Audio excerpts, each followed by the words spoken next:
I mean, to be honest with you. Hey everybody, this is Todd here with you. Just a reminder that this interview is brought to you by Stream Studios, completely 100% DMCA and royalty-free music. Check us out. With me today, if you've been following my streams, you see I've been playing a particular full motion video game called the Shapeshifting Detective. And my guest with me today is Rupert Booth. Rupert, thank you so much for joining me today. Oh, my pleasure. My pleasure. How long have you, tell us a little bit about yourself, how long you've been acting, what made you want to get into acting? I think what made me want to get into acting was feigning illness to get off school, because I hated school. And so if I had the slightest cold, I'd spin it out into full-blown flu, you know, and try and make it last as long as possible. And, oh, I am so weak, I cannot possibly go in today and learn things. So I suspect it came from there. I don't know, always been fascinated by the creative and artistic sides of the world, you know. Great fan of television when I was growing up, television more than film, because television was always there. This is before the internet, this is the 70s and 80s, so it's before internet. And film was great. I mean, things like Star Wars were obviously amazing, you know, but film happened when you went to the cinema. Whereas television was in the corner of the room all the time, and these amazing imaginative things like Doctor Who and Star Trek and a lot of fantasy, science fiction-y stuff really grabbed my imagination and made me go, I want to do that from very early on, as far as I recall. And the older I get, the less I remember of all that. So you would say mainly sci-fi was your inspiration to go, I want to do that? Science fiction, fantasy, yeah, anything that was out there, anything that wasn't particularly about this planet and life on it. Because, you know, soaps, for example, were and remain the most tedious things I can possibly imagine, unless they're really over the top.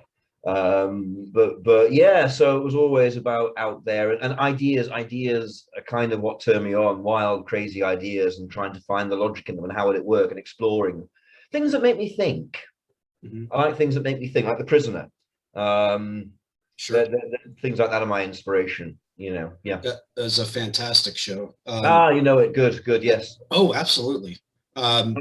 Now you have a couple writing credits under your belt as well. What made you want to branch out into, and we'll get into, because I see you were listed as a writer on the new game that's coming out, which we'll get to in a moment, but what made you want to branch out into writing?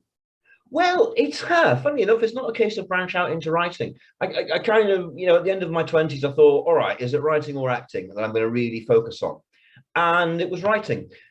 For reasons of logic, there's basically less outlay as a writer. As an actor, you go to auditions, you pay for the travel yourself, you mightn't get it, and you've wasted that money. As a writer, you sit in a room, and as long as you've got a computer, your outlay is your time. It's not financial. So I thought it was potentially a better gig. I'm starting to wonder if that was completely the wrong decision, because having spent all that time learning about writing and trying to perfect the art and blah, blah, blah, blah, you know, what do I get known for? Acting. Now you touched on Doctor Who, and that's one of the credits that you have is a Doctor Who short. Do you have a license to save the universe? Oh yeah, I've done little dalliances of Doctor Who stuff. I did a Big Finish fairly early on as well. Yeah, do you have a license? Was because a chap called Philip T. Robinson up north, I know, old friend, very, very good sculptor, had made a Sontaran. And we had cyber costumes, because I'm a builder as well. I enjoy that hobby-wise and professionally. Sometimes I like building props and replicas of your costume. Cosplay, it was called. It wasn't called that in the 90s, but cosplay. You know, we'd build Cybermen and get into conventions free because we had Cybermen. And they were good Cybermen, by the way. Huh? I watched a little bit of it last night. They were good Cybermen. Just wanted to. In what? In the Doctor Who short, I was looking at a review of it, and I saw the Cybermen dressed up as like normal people, and I was like, what the heck is going on? They're Cybermen. We didn't do those Cybermen. They were Cyberons specifically, which are a non-actionable Cyberman. We just provided the Sontaran, and I managed to inveigle myself to being inside the Sontaran, which is odd casting, because Sontarans are kind of meant to be squat and powerfully built, and I'm tall and thin. I'm not a Cyberman. I can play. I'm the right sort of shape for a Cyberman. A Sontaran, you wouldn't cast me as, even unless one of the ones from the Two Doctors where they're just kind of towering over everyone. But oh, you know your stuff. You got no, yeah, that would be like having you play a Ferengi in Star Trek. Yes. It just wouldn't work. Cast me as a Vulcan, for the love of God. I look like a Vulcan, you know. I can even do the eyebrows. In fact, I might try and sit like that for about a minute. There you go. To be a Vulcan. But the trouble is, it really ends up hurting the forehead, and you just look like you're straining on the toilet. So I'll stop doing that. So that's illogical. So yeah. Looking at your resume, I had a question. Do you do stage as well, or is it just primarily? No, I don't like stage. I'm with Patrick Troughton. Patrick Troughton once said about, he did lots and lots of television and made decent money out of it at a time in the 60s and the 50s where there was a bit of snobbery. Stage is where the actor goes to live, and television is for plebs. It's a bit like that. And Patrick Troughton would go, I don't want to go on stage. I can't be bothered with all that shouting in the evenings. Secondly, I don't like the audience. I'm stage shy. I like the process of working with the camera. I like the technical side of it, whereby, if it's right in your face, you make the whole performance a bit smaller. Well, in theory, I already do. And I like the fact you've got the safety net of doing a second take when you get the lines wrong. So stage ain't my thing. I don't have the acting bug in that way. It's more a sort of storytelling bug. So I like writing and then being able to perform whatever written. But I very much know my limitations. Now, if you weren't acting and writing, what do you see? What profession would Rupert be in right now? If I wasn't doing them, I'd be in an asylum. Is where I'd be. Yeah. Okay, fair enough. I have to ask you one odd question. Something that I've touched on before in my streams is that I have a guilty vice. One of my guilty vice, or my main guilty vice, is British game shows. Right. I love them. I love them. Like the old, you guys have kids shows over there that we had nothing like when I was growing up, like Nightmare and Crystal Maze, of course. What do you watch any of the game shows over there? Do you have a favorite one? No, not really. I mean, I used to watch them when I was a kid because they were kind of family shows, things like Blankety Blank I'd sit and watch. No, not really. Game shows aren't my bag. Okay. I was just curious, but no, fair enough. The main reason that we have you here today is because I just did my first playthrough of the game that you are Chief DuPont in the Shapeshifting Detective. How did that role come about? And tell us about Chief DuPont without giving too much away. It's the music. No, it's gone. Oh my gosh, that was my phone. I'm sorry. Quite all right. Chief DuPont. So Chief DuPont came about because I was visiting Ana Rosa in Spain, and she'd just been cast, and she said, Roops, she often does this. Roops, she said, you should talk to Tim. He'd love to have you in it. And I went, would he? Because I'd only done Contradiction, right? And this was kind of early days of Contradiction, and I hadn't realized it sort of was the thing that it was.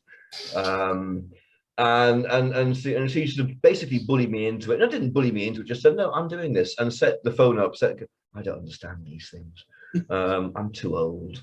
And set her phone up and said, look, do a piece to camera to him. And so she got him on the line, and I did an audition basically while sat there in Spain, and he said, well, yes, could come and play Chief DuPont. So I went and played Chief DuPont. And that was kind of all right, there's more to this, because Contradiction I thought was probably going to be a one-off, not knowing the genre half as well as I do now. But having said that, the genre wasn't half the size it is now. Right. There's been a lot of FMVs that have come out since then, which is excellent. It's just growing the whole thing. I think FMV is going to become a thing. I would like to come back. More mainstream. Yeah. Did you play any of the old FMV games? No. I always end up being asked these in streams, and I feel like such a traitor because I'm not a gamer at all. The last computer game I played was Pac-Man in about 1983. Oh gosh. They don't float my boat. I want my entertainment to be passive. I don't want it to make me work for it. I want to veg out. And all right, you tell me a story. Don't make me decide the fucking story. I've spent all day doing that for work, just writing. Tell me the goddamn story. So I get, it's like musicals. I get really irritated when they stop the story and have a song that's going, oh, will you get to the story, please? All right, yes, you're all dancing. Oh, God. And it goes on for 5 minutes. And by that point, I'm just so furious with that. Like, I'm not watching you anymore. To hell. You have lost me with your jollity and singing. So, yeah, no, I haven't. But no, I haven't played the game. But, can you tell us some more about your character in the game, Chief DuPont? DuPont, he's a sardonic policeman. Basically, he's a sarcastic bastard, which was great fun and not a stretch for me to play. Yeah, and I mean, the thing is, I don't remember an awful lot about it because I went and I sort of, whereas with Contradiction, I was there every day interviewing everyone. Here, I was the only cast member who didn't meet everyone else. All the rest of them got to go and stay at a manor house and bond. Me, I was stuck in a cupboard behind a desk. Who were excellent, and just churning out a lot of stuff. But by the time I did DuPont, having done Jenks, I kind of understood more how these things were structured. Jenks, I was just completely bewildered throughout. DuPont, when there was a thing that made no sense to me, at least I was able to go, that's fine. It doesn't need to make sense to me. I'll just do as I'm told and have confidence that it all fits together. Yeah. That was my follow-up. Was it hard to keep track? Since you have to film so many scenes depending on what the player chooses, is it hard to keep track of it? But so you were kind of like James Earl Jones and the Carrie Fisher thing with Star Wars. You know, they never met because he was in a voiceover booth doing Vader and she's on the soundstage. Absolutely. So, I know that DuPont's got a bit of a thing for one of the characters, but I never met her. I'm not even sure which one it was now. You know, I think it was the young lady I'll be talking to in a couple hours. Right. It was Ashton. Yes, of course, that's right. Violet. Yeah. And that, when you're acting it normally, you've got the other person there and you've got something to feed off. Right. But you know, this was. It's funny talking about it now because it's vastly more difficult to write these things. That's where it's difficult to keep it. Oh, I bet. I've found. Because at the end of the day, on these are other people's productions, I don't need to worry about it. As long as I just say the words in the way that they want me to say the words, I don't have to understand. That was the conclusion I came to in Contradiction as a survival thing. Just kind of, right, forget trying to understand what I'm doing, where I am, what Jenks is feeling, what his motivation is. Just say the fucking words. So did, and so kind of went in to DuPont with the same thing of just say what they tell me to say, how they tell me to say it. You kind of I would think the way I visualize it is you would have to lay it all down like a roadmap, right? You got to have like, okay, Chief DuPont says this, and these are the choices we're going to give the players. And if player does A, we got to shoot this. And the player does C. So you have a flow diagram. I have several very complicated flow diagrams that have been doing my head in on a daily basis as I'm putting the final bits of the script I'm working on at the moment together. I started teaching myself to write interactive media about 3.5 years ago, on the grounds that clearly this was a thing we should be doing. You know, my team, basically, we all were sort of looking at these games and going, there's a market here. We should be doing this, shouldn't we? So, but I'm not even a gamer, you know. So I had to learn. I can tell you a story. Sure, that's the stuff I'm hopefully good at. That's the stuff I've worked on, you know. Please do. But then, no, as in. Oh, I got you. I know how to tell you a story. I hope I know how to tell you a story. But how to tell you a story that branches was just, and honestly, my forehead has bled so much from learning how to write these things. The hardest writing I've ever done by a long way. Sure. Because I'm not used to having to have a flow diagram for a script. But you have to, otherwise you get lost. And with writing, there's also the sort of technical, the real world considerations to take into account, because you go down that road and down that road. Oh, well, we've got to film them both, and that's twice as many setups. So you want to try and write as many of the branches as possible so that it's maybe two characters having different conversations, because at least then it's the same two actors in the same location. It's not that much more expensive. To, you know, it's not a completely different location in the setup. But sometimes you have to do that, otherwise it's a cheat. So there's a lot to get your head around. And my head's kind of 2/3 of the way around it. like some kind of Picasso head, you know, it's got there's an eye there looking at it all. And there's a mouth here just going, ah, because it's terrifying and big and confusing. But yeah. So you get asked it a lot. You haven't had anyone to go and, I guess, do research on any of the old FMV games? Like, you know, the big ones that always come up are Night Trap, Double Switch. Double Switch, I highly recommend because it has Debbie Harry from Blondie in it. It's fantastic. But also has Corey Haim and a couple of other big name actors. I honestly, there's no point in recommending games to me. I'm never going to be a gamer. Oh, no. You don't have to play it. You know, you can watch on YouTube. Various members of the team are gamers and know about. You just take their expertise for it. Yeah, one of them, a good friend of mine, Emily, she said to me a while ago, "It's amazing how you captured the kind of acting that they did in old FMVs in Contradiction." And I went, "I didn't. I have no idea what kind of acting they did in old FMVs. I did what Tim Follen told me." You know, and so yeah, but no, I don't know anything about them at all. Really, I don't need to. I've kind of researched games in terms of what do gamers like. I don't, you know, on the grounds if I'm going to write one, I do not want to cheat people. I'll tell them a good story, but I don't know how to give them a good game as well. So that's when you talk to the gamers. Obviously, that's what experts No, do.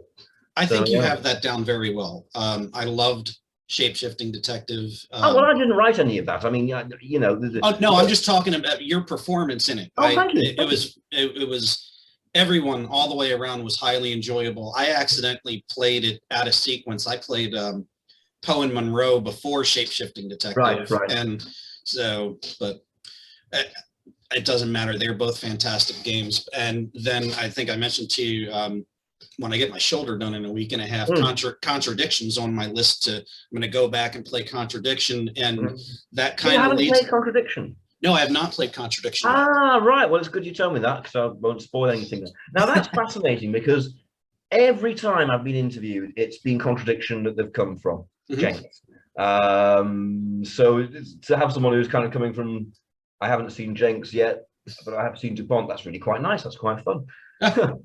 No, I just in watching the trailers for it and watching a brief demo, I've kind of, that's what piqued my interest. And yeah, I'm going to be out for 4 to 6 weeks, so I'll have plenty of time to play games, which kind of leads me into your new project that you have coming out that you are in acting wise and writing, which is called Dark Code. Tell us about it. So Dark Code. So in February last year, my team and I were not far off signing a deal to make an FMV, which I'd been writing unpaid for 18 months before. And like I said, teaching myself how to write these things, which was uphill work. And then March last year, something really inconvenient happened. Oh, gee, what was the that? Entire world. And suddenly that plan was completely gone. You know, no way are we going to be getting actors together with a crew and filming. That's not happening now. So all my plans and schemes, suddenly the rug was completely pulled from under me. And I was kind of going, okay, well, we all were.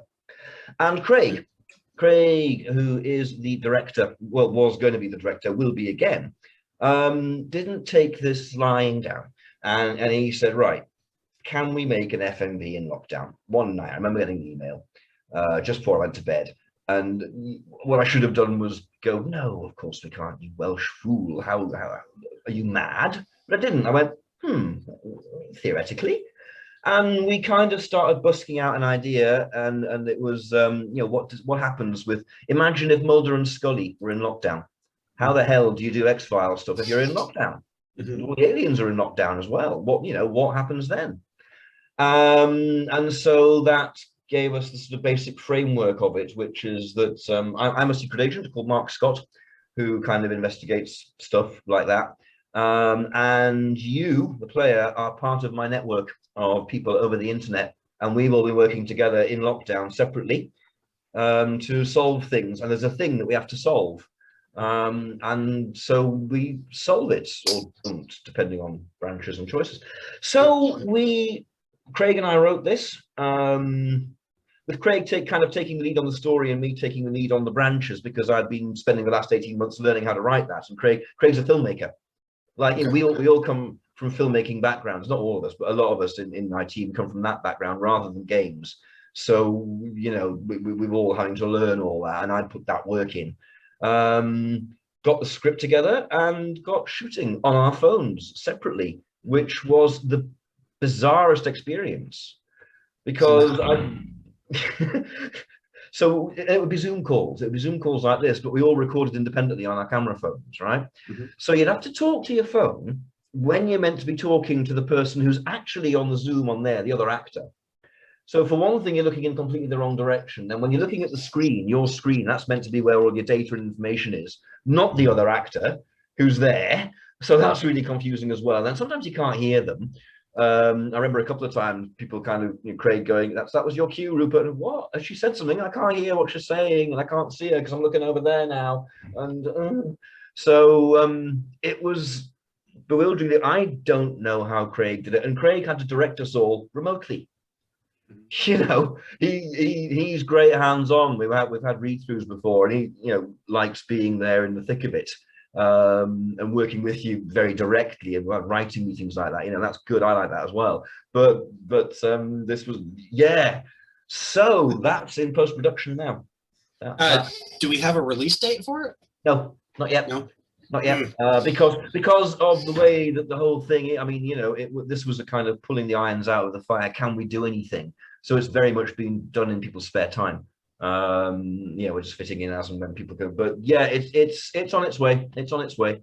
I already have it on my wish list on Steam, so hopefully. Excellent. Thank you. No, and I would recommend it to anybody. I went back and watched the trailer again for it last night at your recommendation, and I'd mentioned to you offline, it is new territory, and I think it's brilliant that you guys went ahead and, you know, had the gusto to go ahead and do it. Say, well, screw it. I mean, let's try it. Let's go for it. It looks very interesting.